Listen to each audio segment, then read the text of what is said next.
Assumable loans explained. How to snag a 3% rate in a 7% world.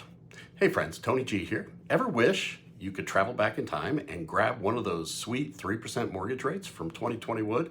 I know I sure would. You kind of can. It's called an assumable loan. They're one of the most understood and misunderstood hacks in the real estate industry right now. And today I'm going to break it down just for you. So here's the deal. Whenever a homeowner has an FHA, VA, or USDA loan, those are all government-backed loans. The buyer might actually be able to assume that existing mortgage. That means that you step into the seller's shoes, you keep their same loan balance, same interest rate, and same remaining term. So here's an example. So say a seller owes about $280,000 at a 2.75% rate. The seller is selling for $400,000. You'd assume a $280K loan, and then you'd need to bring $120K to closing, either cash or by taking out a second mortgage to bridge that gap. Now here's where it gets interesting. The assumption has to be approved by the current lender or servicer. So you'll still go through the normal qualification process, a credit check, debt to income ratio, proof of income, and all the usual paperwork.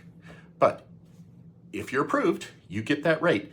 It's like inheriting someone's financial superpower. Conventional loans, the ones backed by Fannie Mae and Freddie Mac. Usually these cannot be assumed unless the note specifically allows it. And spoiler alert, almost none of them do. So if you're looking for an assumable loan, target the FHA, VA, USDA properties. Now, the big question that everybody asks me. So what if the home's worth way more than the loan balance? Great question.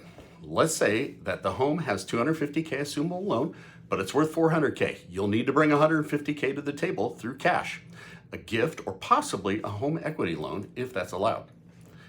That's why assumable loans work best when the gap isn't huge, or if the buyer has strong cash reserves.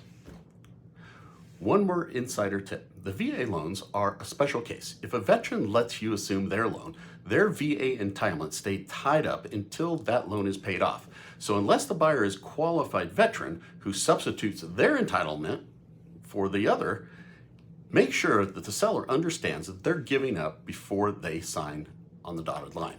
So here it is. Assumable loans are real powerful and potentially game-changing. But don't jump in blind. Talk with a mortgage planner. Hey, I know a guy, to see if it makes sense for your situation. I'm Tony G, your mortgage planner, teaching you the basics. And remember, you can't assume everybody's rate, but you can assume control of your financial future.